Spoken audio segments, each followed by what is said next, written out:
Hello students, आज के class में हम लोग कुछ फिजिक्स के प्रॉब्लम्स करेंगे। ये आपको यूज़फुल रहेंगे नीट, सीईटी और अदर कॉम्पिटिटिव एग्जाम के लिए। तो देखिए क्वेश्चन नंबर 1 है, a wire of resistance R is elongated n fold to make a new uniform wire, the resistance of the new wire. तो इस क्वेश्चन के अंदर देखिए आपको क्या दिया गया है, एक वायर दिया गया है। तो इस क्वेश्चन के अंदर हमको यहाँ पर एक वायर दिया गया है। तो ये देखिए, ये यहाँ पर मैं एक वायर बना रहा हूँ और इस वायर की रेजिस्टेंस हमको यहाँ पर दी गई है, दैट इज़ आर है।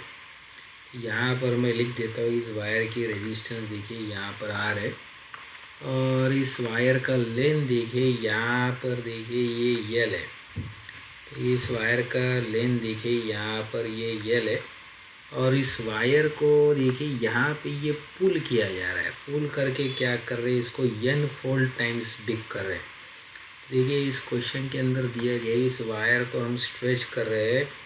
तो ये देखिए इसको हम यहाँ पर पुल कर रहे हैं। तो इसको पुल करके हमने क्या किया है, हमने इसको स्ट्रेच करके इसको एन फोल्ड टाइम से हमने बड़ा किया गया। आप देखिए इस वायर को स्ट्रेच करके इसकी जो लेंथ है, आप देखिए इसकी लेंथ जो रहेगी ये एन टाइम्स की गई है ऑफ द प्रीवियस लेंथ। तो इस क्वेश्चन के अंदर दिया गया है कि इस वायर को स्ट्रेच करके इसको एलोंगेटेड किया गया एन फोल्ड टाइम्स। तो एन फोल्ड टाइम्स से इसको स्ट्रेच किया गया। तो अगर आप वायर को स्ट्रेच कर रहे हो, उसके लेंथ को बढ़ा रहे हो, तो आप देखिए साथ में इसका एरिया जो रहेगा ये भी कम हो जाएगा। तो अगर जैसे आप लेंथ को बढ़ा रहे हो तो वैसे ही इसका एरिया जो रहेगा वैसे ही वो कम हो जाएगा, ताकि इसका प्रोडक्ट जो रहेगा एरिया और लेंथ, मतलब जिसको हम बोलते हैं वॉल्यूम, वो उसका सेम रहे। तो इसको यहाँ पर इस क्वेश्चन के अंदर क्लियरली मेंशन किया गया है, इसको एन फोल्ड स्ट्रेच किया जा रहा है ताकि एक न्यू यूनिफॉर्म वायर बने। तो इस वायर को यूनिफॉर्मली स्ट्रेच किया जा रहा है। तो अगर आप लेंथ को चेंज कर रहे हो तो आप देखिए इसका एरिया भी चेंज हो जाएगा, इस तरह से चेंज हो जाएगा कि इसका प्रोडक्ट जो रहेगा ये कांस्टेंट रहेगा। मतलब इसका वॉल्यूम देखिए, इस क्वेश्चन के अंदर जो इसका ओरिजिनल वॉल्यूम है देखिए ए इंटू एल, ये क्या रहेगा, A1 × L1 रहेगा। अब देखिए वायर की जो ओल्ड रेजिस्टेंस है उसका फॉर्मूला क्या रहेगा, rho into length upon area. जब आप वायर को स्ट्रेच कर रहे हो तो इसका न्यू रेजिस्टेंस जो बनेगा, आप देखिए R1 रहेगा, ये rho into L1 upon area 1 रहेगा। तो अगर हम दोनों को कंपेयर करेंगे तो आप देखिए, अगर हम R1 और R को अगर कंपेयर कर रहे हैं तो आप देखिए ये क्या रहेगा, rho into length 1 upon area 1 multiply by area upon rho into length. तो आप देखिए यहाँ पर जो हमारे टर्म्स यहाँ पर देखिए ये कैंसिल हो रहा है, आप देखिए ये रो कैंसिल हो जाएगा। तो अब आप देखिए नेक्स्ट स्टेप में हमारा आंसर यहाँ पर देखिए कैसे दिखेगा। यहाँ पर ये new resistance divide by old resistance, मतलब R1/R is equal to R1/R is equal to A/A1 multiply by L1/L।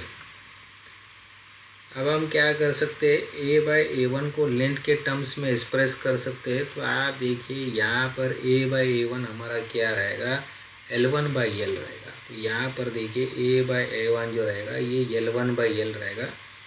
तो आप देखिए ये इक्वल टू क्या रहेगा, L1/L रहेगा।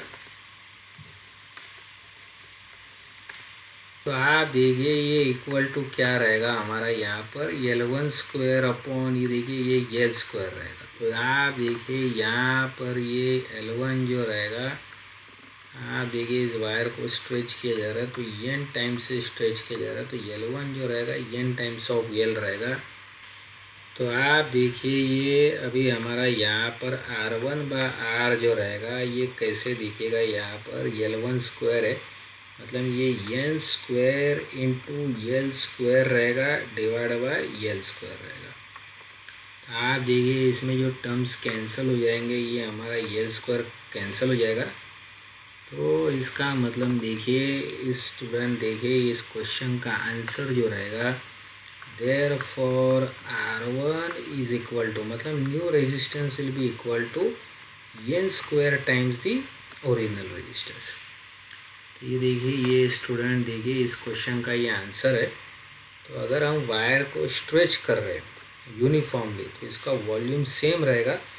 तो अगर वॉल्यूम सेम रहेगा तो अगर ये कॉन्सेप्ट यूज़ करके हम प्रॉब्लम को सॉल्व कर रहे हैं तो देखिए इसका न्यू रेजिस्टेंस जो रहेगा ये n square times of original resistance रहेगा। तो आप देखिए इसका आंसर डी रहेगा। अब नेक्स्ट क्वेश्चन की तरफ जाते हैं। Question number 2, a current of 5 ampere is passing through a metallic wire of cross sectional area 4 multiply by 10⁻⁻6 metre square. If the density of charge carrier of the wire is 5 multiplied by 10⁻26 per meter cube, the drift velocity of the electron will be।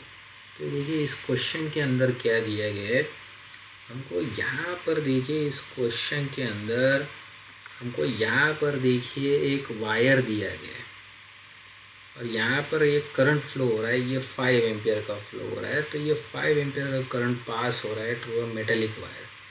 तो यहाँ पर देखिए एक metallic wire हम ले रहे हैं। तो ये कि यहाँ पर एक मेटेलिक वायर हमने लिया हुआ है और इस मेटेलिक वायर के अंदर देखिए यहाँ पर हम लोग क्या कर रहे हैं, एक करंट को फ्लो कर रहे हैं। तो देखिए इस मेटेलिक वायर के अंदर करंट फ्लो किया जा रहा है और ये 5 एम्पियर का करंट फ्लो किया जा रहा है।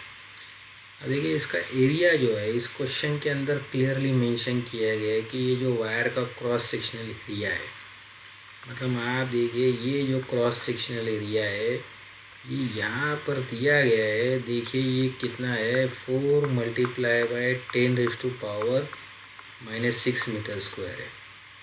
और density of charge carrier of the wire, मतलब कितने चार्ज कैरियर है पर मीटर क्यूब।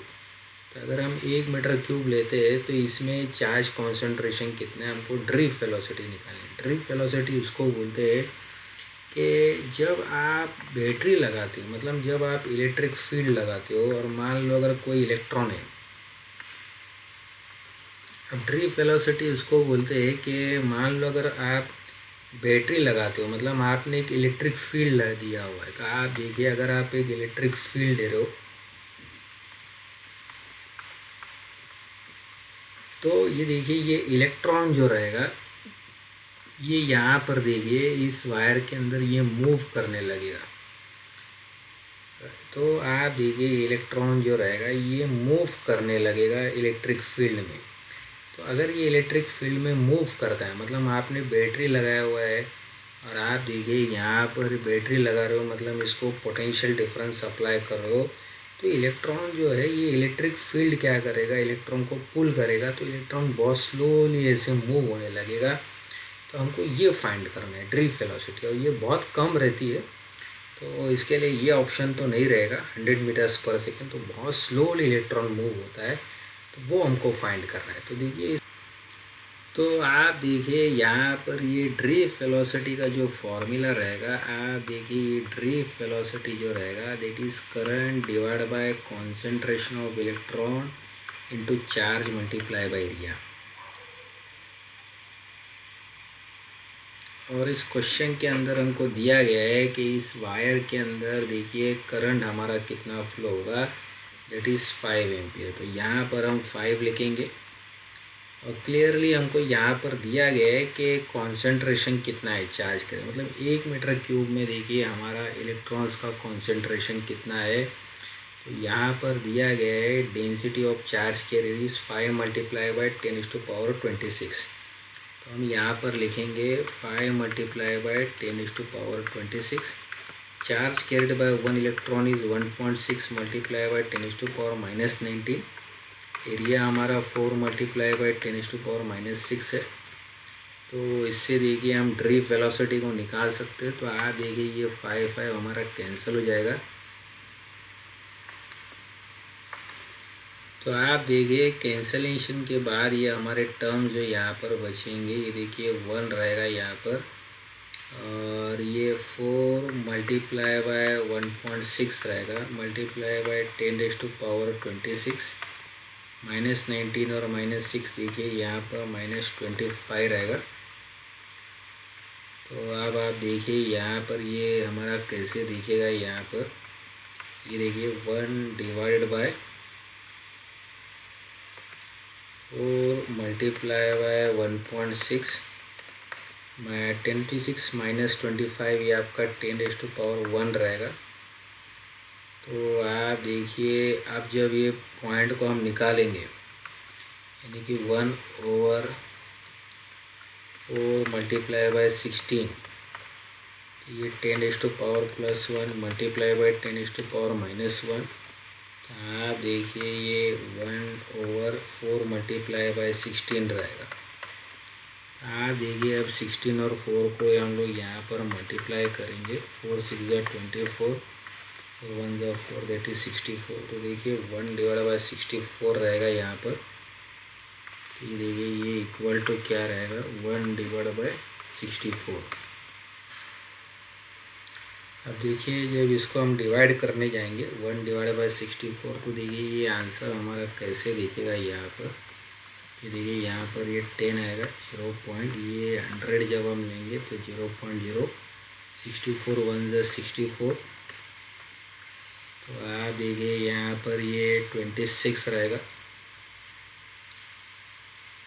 तो आप देखिए जब 100 - 64 हम करने जाएंगे तो यहाँ पर देखिए ये 0 रहेगा, ये 10 रहेगा, 9 रहेगा, ये 10 रहेगा। आप देखिए यहाँ पर 6 आएगा, 3 आएगा, ये 36 आया हुआ है। तो आप जब हम यहाँ पर 0 लेंगे तो आप देखिए ये 64 मल्टीप्लाई बाय 5 से मल्टीप्लाई करेंगे तो आप देखिए 5 4 20, 5 5 25, 5 6 30, 32 आ जाएगा। तो ये देखिए ये 320 आ जाएगा। तो ये 5 देखिए आपका यहाँ पर ये 320 आ जाएगा और ये 40 रहेगा, यहाँ पर ये 400 आएगा। आप देखिए इसके बाद हम इसको यहाँ पर 6 से अगर मल्टीप्लाई करते हैं, 64 और 6 को अगर हम मल्टीप्लाई करते हैं तो 4 6 24 रहेगा, 6 6 36, ये 38 आएगा। तो ये 384 हो जाएगा। तो आप देखिए ये 384 हो जाएगा। तो 400 से 384 निकालेंगे तो ये देखिए हमारा यहाँ पर क्या बचेगा, यहाँ पर देखिए ये 6 रहेगा और ये 1, मतलब ये 16 रहेगा सिर्फ। तो 0.0156 देखिए इसका आंसर है। तो इस क्वेश्चन का आंसर देखिए अगर हम इस तरह से लिखते हैं 0.0156। आप देखिए स्टूडेंट जो फाइनल आंसर है इसको अगर हम इस तरह से लिखते हैं 2 डेसिमल प्लेस में 1.56, तो आप देखिए ये 10⁻⁻² मीटर्स पर सेकेंड आएगा। तो देखिए स्टूडेंट ये इस क्वेश्चन का आंसर है। तो आप देखिए ड्रिफ्ट वेलोसिटी जो रहेगा ये 1.56 मल्टीप्लाई बाय 10⁻⁻² मीटर्स पर सेकेंड। ये इस क्वेश्चन का आंसर आएगा 1.56 मल्टीप्लाई बाय 10⁻⁻² मीटर्स पर सेकेंड। तो देखिए इसका आंसर ये बी रहेगा। अब नेक्स्ट क्वेश्चन की तरफ जाते हैं, that is question number 3। A wire has resistance 12 ohm. It is bent in the form of a circle. The effective resistance between the 2 points on any diameter of the circle. तो देखिए ये एकदम simple problem है। तो इसके अंदर एक wire दिया गया है। आप देखिए ये वायर है और इसकी रेजिस्टेंस जो है ये हमको दी गई है। यहाँ पर देखिए ये 12 ओम है और इस वायर को हम क्या कर रहे हैं, एक बेंड कर रहे हैं इन दी फॉर्म ऑफ सर्कल। देखिए इस वायर को एक सर्कल की तरह हम बेंड कर रहे हैं। तो ये देखिए ये सर्कल की तरह इस वायर को बनाया गया है और यहाँ पर पूछा गया है कि effective resistance between the 2 points on any diameter of the circle. यहाँ पर देखिए ये 2 पॉइंट के बीच में हमको पूछा गया है कि इफेक्टिव रेजिस्टेंस कितना है। The effective resistance between the 2 points on any diameter of this circle, कि ये 2 पॉइंट के बीच में रेजिस्टेंस कितना है ये हमको पूछा गया है। वायर की रेजिस्टेंस है यहाँ पर देखिए ये 12 ओम्स है। तो यहाँ पर दिया गया है कि वायर की रेजिस्टेंस 12 ओम है। यहाँ पर इसको बेंड किया जा रहा है सर्कल के फॉर्म में। the effective resistance between the 2 points on any diameter of this circle। देखिए अगर आप लेंथ को 2 पार्ट में डिवाइड कर रहे हैं तो ये ऊपर का रेजिस्टेंस देखिए यहाँ पर ये देखिए ऊपर का रेजिस्टेंस जो है यहाँ पर देखिए ये हाफ पार्ट का रेजिस्टेंस 6 ओम आएगा, ये भी 6 ओम आएगा। तो आप देखिए यहाँ पर इसको अगर 2 इक्वल पार्ट में आप ले रहे हो तो देखिए ये 6 ओम्स और 6 ओम बन जाएगा, राइट, क्योंकि इसको हमने सर्कल की तरह बनाया हुआ है। तो जो इतनी लेंथ है, मतलब ये देखिए ये हाफ ऑफ दिस सर्कल है, यानी कि ये पायर है और ये पायर है। तो आप वायर के लेंथ को दो पार्ट इक्वल पार्ट में डिवाइड कर रहे हो, तो अगर ये 6 ओम है ऊपर का, आप देखिए नीचे का भी 6 ओम रहेगा। और नेचुरली ये पैरेलल कॉम्बिनेशन रहेगा। अगर आप इसके अंदर करंट पास कर रहे हो तो देखिए ये करंट इस तरह से डिवाइड हो जाएगा, तो ये पैरेलल में लगा हुआ है। तो इसका मतलब हमको पूछा गया है कि इफेक्टिव रेजिस्टेंस कितना है, यानी कि ये पैरेलल कॉम्बिनेशन है। आप देखिए यहाँ पर ये करंट डिवाइड हो रहा है, तो यहाँ पर देखिए ये I1 रहेगा और ये I2 रहेगा, दोनों कंबाइन होके यहाँ पर ये I निकलेगा। तो हमको इफेक्टिव रेजिस्टेंस निकालना है between the 2 points on any diameter of this circle. तो आप देखिए अगर दो रेजिस्टेंस पैरेलल में रहते हैं तो आप देखिए इसका फॉर्मूला क्या रहेगा, R1 into R2 upon R1 plus R2। मतलब दो रेजिस्टेंस पैरेलल में हम लोग मैड रूल यूज़ करेंगे, मतलब मल्टीप्लाई एड और divide, R1 into R2 upon R1 plus R2।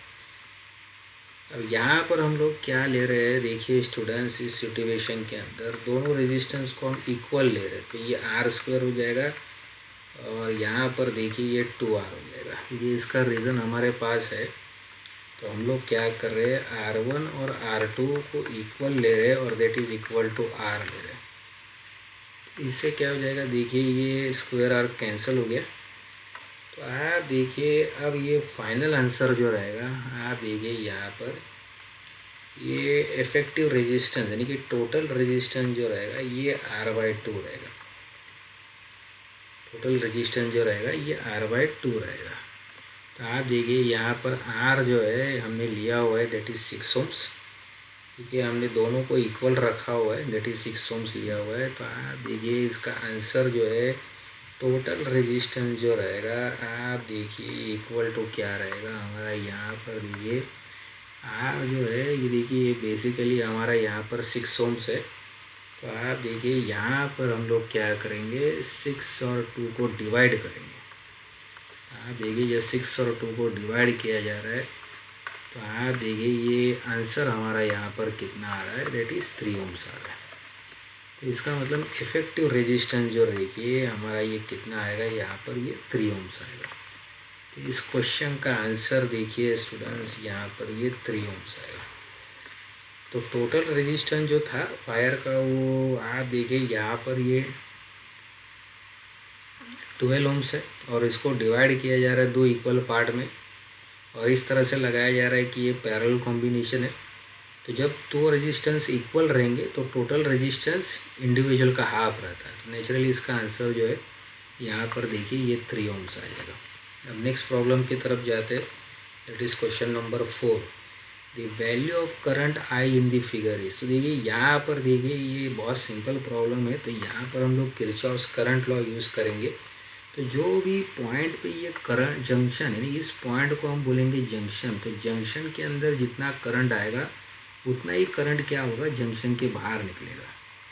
तो ये देखिए ये किरचॉफ्स करंट लॉ है। तो यहाँ पर देखिए दो करंट आ रहा है। तो देखिए यहाँ पर ये करंट जो आ रहा है, आप देखिए यहाँ पर करंट जो अंदर आ रहा है, जंक्शन के अंदर करंट जो आ रहा है ये I+1 आ रहा है। तो जितना करंट जंक्शन के पास आएगा उतना ही करंट बाहर निकलेगा। तो बाहर जो निकलेगा ये देखिए ये 2+3 रहेगा। तो हमने यहाँ पर कौन सा लॉ यूज़ किया हुआ है, देखिए किरचॉफ्स करंट लॉ यूज़ किया है। तो अब आप देखिए ये I+1 जो हमारा रहेगा, यहाँ पर देखिए 2+3 ये 5 रहेगा। तो I जो हमारा यहाँ पर रहेगा ये 5-1 रहेगा। तो आप देखिए ये I जो रहेगा हमारा यहाँ पर ये 4 एम्पियर रहेगा। तो हमने किरचॉफ्स करंट लॉ यूज़ किया हुआ है, algebraic sum of current arriving at the junction is equal to algebraic sum of current leaving the junction. तो इसके लिए I+1 इज इक्वल टू 2+3 है। आप देखिए I जो रहेगा हमारा 4 एम्पियर रहेगा। तो आप देखिए स्टूडेंट इस क्वेश्चन का आंसर देखिए I इज इक्वल टू ये 4 एम्पियर रहेगा। तो इस क्वेश्चन का आंसर देखिए स्टूडेंट ये I इज इक्वल टू यहाँ पर देखिए ये 4 एम्पियर आएगा। तो इस क्वेश्चन का आंसर देखिए स्टूडेंट यहाँ पर आई इज इक्वल टू, यहाँ पर देखिए ये 4 एम्पेयर आएगा। तो I hope student it is clear to all of you. Thank you everybody.